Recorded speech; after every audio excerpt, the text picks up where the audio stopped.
mugenzi urahawe ikaze gukurikirana ikiganiro mu gihugu c'ivyiza cuno munsi. Bagenzi, mwibuke yuko turiko turiga igitabo c'ivyahishuwe Yohana, kandi turi ku gice ca 19. Imbere yuko turangiza kino gice ca 19, hari ayandi majambo nifuje yuko turabira hamwe uno munsi.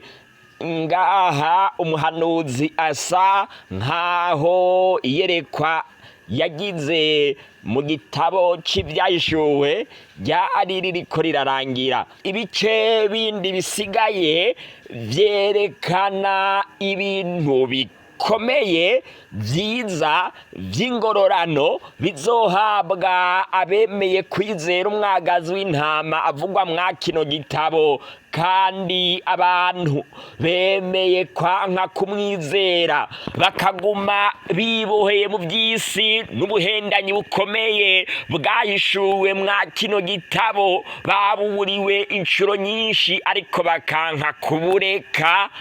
Kino gitabo ibisigaye navyo vyerekana ukuntu bazoheraherezwa, bazotsiratsizwa, ivyabo bikibagirana. Kumbure guhera mu gice ca 20 tuzoraba ibintu bidasanzwe bikomeye cane. Uno munsi mu nkundire turabe ano majambo akomeye kandi ari ngirakamaro yuko umuntu wese amenya igihe umuhanuzi yariko arerekwa, kandi twarabonye yuko yariko arerekwa na marayika. Abakurikiranye runo rukurikirane rw'ivyigwa by'ubusobanuro bw'ivyahishuwe, twarabonye yuko no mu marayika yariko arereka Yohana buno buhanuzi ari we yari yarabweretse na Daniyeli, kandi ni Gaburiyeli marayika muzima w'Imana. Icigwa cacu cuno munsi kivuga ngo reka kunamira umugurano mugenzawe. Reka kunamira umugurano mugenzawe nico cigwa cacu cuno munsi. Mu nkundire tubanze twishire munsi y'uburinzi bw'Imana mu gusenga. Uhoraho Mwami ushobora byose, we utegeka bikaba, wavuga bigakomera, izina ryawe nirihabwe icubahiro. Mwami urakoze ko nuno munsi wemeye yuko twongera kurabira hamwe amajambo yawe, kandi Mwami n'ubuntu tugiriye, niyo mpamvu tugushimiye. None Mwami ugutahura nta handi kuva atari kuri wewe wenyene wahishuye ano mabanga. Niyo mpamvu Mwami ndakweretse abagabo n'abagore, misore n'inkumi n'abana bato, buri wese agiye gukurikirana ano majambo, abari wewe umubera umuyobozi kugira ngo ashobore kuyatahura nk'uko uvyipfuza. Kandi Mwami rinde gusamara, kandi nanje umusavyi wawe ngiye kuba igikoresho cawe kugira ngo ushikirize ubwoko bwawe ano majambo. Mwami umpe kuyoborwa nawe koko, kandi sinje kubiri n'ivyo ugomba, mu izina ry'umwami wacu Yesu Kristo, amen. Icigwa cacu cuno munsi kivuga ngo reka kunamira umugurano mugenzawe. Nimureke dusome ano majambo aboneka ku murongo w'10.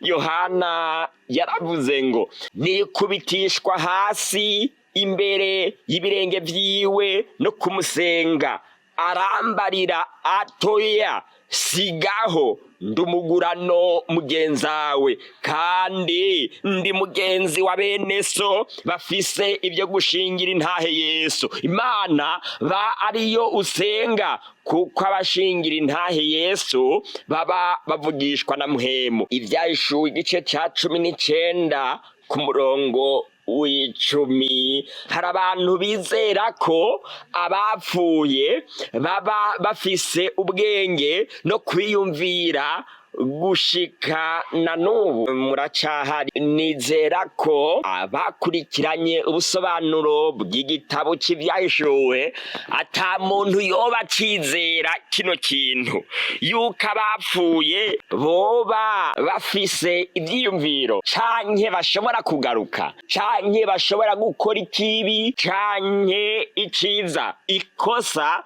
abenshi bakoze nuko biyumvira ko marayika ariko aravugana na Yohana ngaha ari umwe mu bahanuzi bapfuye agarutse bisunze ano majambo umuhanuzi yavuze ngo ndi umugurano mugenzawe kandi ndi mugenzi wa bene so bafise ibyo gushingira intahe Yesu. Ngaha umuhanuzi yabwiwe na marayika yuko uno marayika ari umugurano mugenzawe kandi ndi mugenzi wa bene so bafise ibyo gushingira intahe Yesu.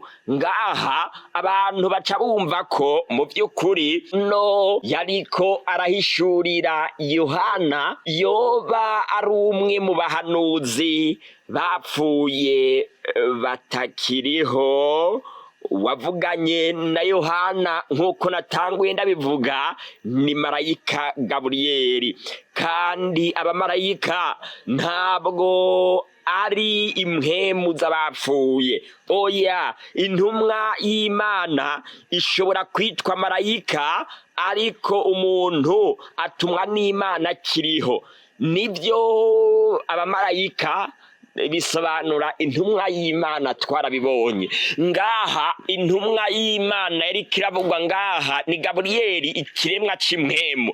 Ariko kandi naho marayika yovugwa yuko ari umuntu, Imana ituma umuntu akiriho, ntago ituma bapfuye canke ikoresha impwemu z'abapfuye. Bibiliya ivuga ngo abapfuye ntibahimbaza Uhoraho canke abamanuka baja ahantu h'agacerere. Zaburi y'Ijana na 15 ku murongo wa 17. Kandi twarabonye ko marayika yavugana na Yohana ari we yavuganye na Daniyeli, ni Gaburiyeli. Rero ntago ngaha Yohana yaragiye kunamira impwemu z'abapfuye. Oya, kwizera ibi ni kwizera imyizerere izimiza imyizerere y'abadayimoni. Yamara Yohana ngaha yarondeye yashatse kunamira umumarayika ikiremwa c'imwemu. Gaburiyeli yahoze ari umugurano nk'abahanuzi bose no mu gihe ca Daniyeli, kubera yuko yamye azana ivy'Imana igomba abimenyesha abagurano bayo. Ego afise vyinshi yatumenyesheje, nkuko nanje mfise vyinshi ndiko ndavuga, mfise vyinshi Imana iriko iravugira irabashikanako biciye mu musavyi wayo. Na Gaburiyeli nuko nyene afise vyinshi yashikirije Daniyeli, afise vyinshi yadushikirije, afise vyinshi Imana yadushikirije biciye muri Gaburiyeli. Uko niko Gaburiyeli yabaye umugurano nka Yohana, uko niko nanje ndi umugurano nka Yohana, kandi twese icarimwe turi abagurano b'Imana kubwo kuba ibikoresho byayo ngo ishikane ubutumwa bwiza ku bantu bayo yaremye. None rero ngaha Gaburiyeli yari umugurano na n'ubu no kuri Yohana, mbere no kuri twebwe abamarayika ni intumwa z'Imana nkatwe. Nta mpamvu yo kumusenga, Imana yari yamutumye nk'uko na n'uno munsi iriko irakorera mu musavyi wayo ndabashikana ku butumwa bwiza. Nta mpamvu yo kunsenga, nta mpamvu mpamvu yo gusenga uno mumarayika. Yohana ubwiwe nta mpamvu yo kumusenga. Uno munsi hari abitwa intumwa z'Imana bemera guhabwa icubahiro kingana nk'icohabwa umuremyi. Bano bantu bagabe ngaha mu vyigwa tumaze kubona, twarabonye abiyita amazina y'amarogotano nko kubahuka ukiyitwa ngo revera, bivuye muri vuga revere guhishura. Iyo umuntu yiyise ngo revera pastor aba yiyise umwungere w'umuhishuzi. Koko ninde ahishura? Imana. Iyo umuntu yiyise umuhishuzi aba yiyise Imana, aba yemeye yuko abantu bamugira nk'Imana. Yohana yarabujijwe kunamira marayika. Igihe uri kurahamagara umupasitoro ngo revera pasitoro, muhishuzi, nkaho ari wo kuguhishurira amabanga, mugenzi, uba umeze nk'uriko urasenga umugurano mugenzawe.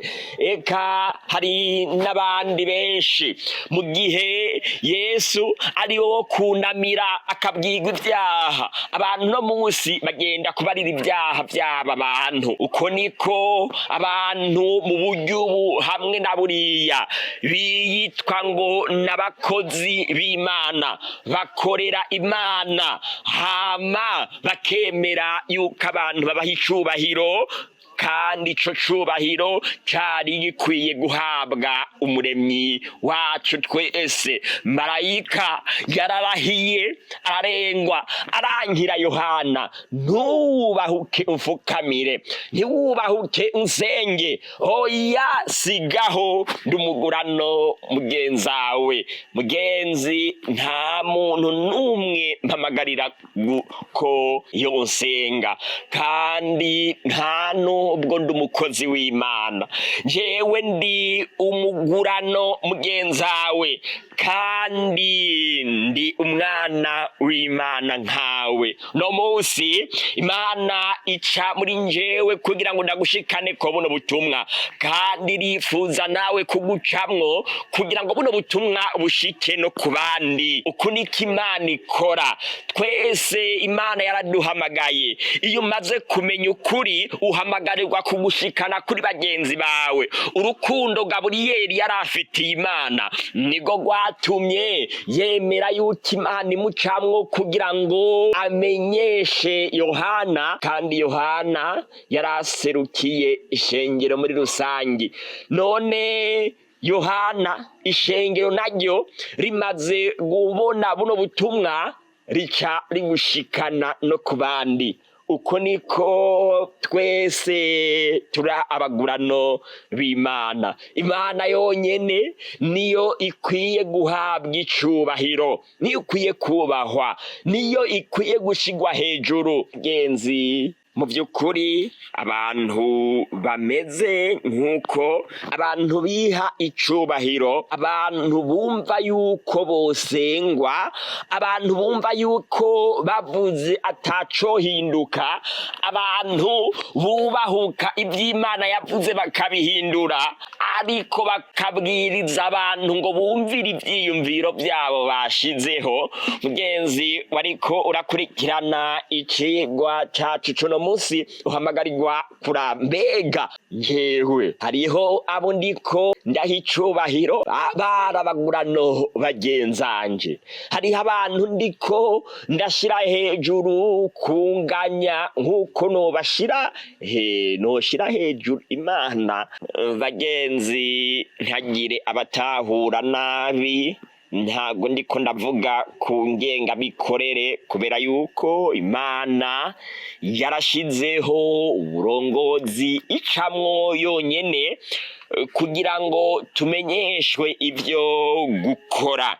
Ariko kuraba umuntu kamubona nk'Imana, mbere kugeza naho umuhamagara amazina yarakwiye guhamagagwa Imana, kugeza naho iby'Imana yavuze ushobora kubyirengagiza iyo ubwiwe ukuri ukabyitwa ngo uko no gukabya no gutukana ariko ibyavuzwe n'abantu akaba ari byo wumvira, ndaguhamagarira ngo Yohana akubera akarorero no munsi. Yohana akubera akarorero.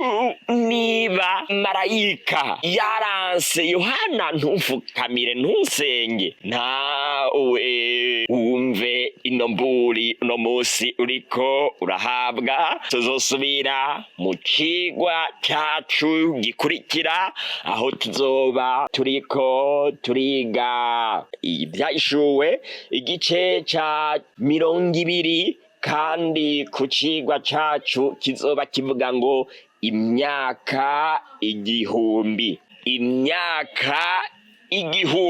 Yesu akugirire neza, aguhe umugisha, aguhe kwama umwizera ibihe byose.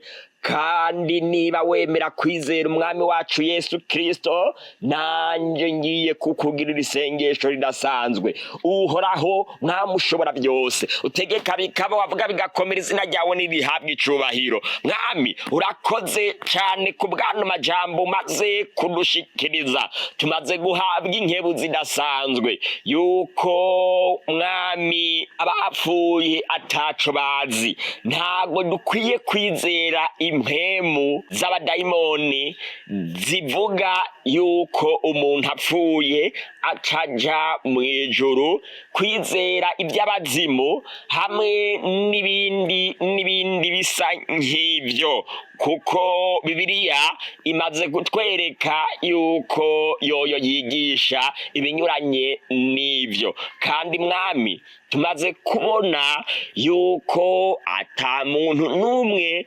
akwiye guhabwa icubahiro kiretse Imana umuremyi wacu.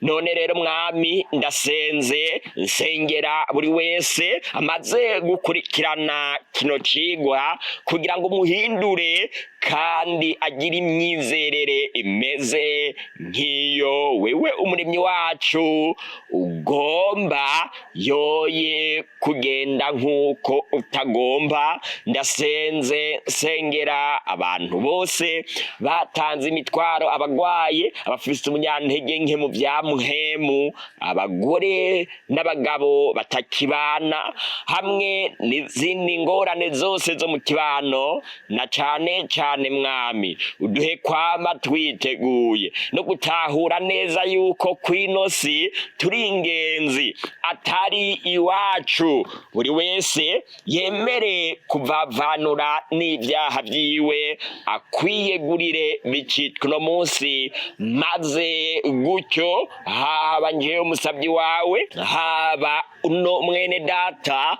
amaze gukurikirana kino cigwa, twese uduhe ibyizigiro byo mwiherezo, kwitegura kugusanganira ubwo ugiye kuza vuba, abari byo biba ibyacu mu izina ry'umwami wacu Yesu Kristo. Amen. Mukomeze gukora amapartage kugira ngo zino mburi na buno butumwa bwiza bishishikare gushika kuri benshi, namwe mushishikare kubabagurano bagenzanje. Yesu abaha umugisha, abahe kwama mumwizeye ibihe byose. Mwakire ijambo ry'Imana.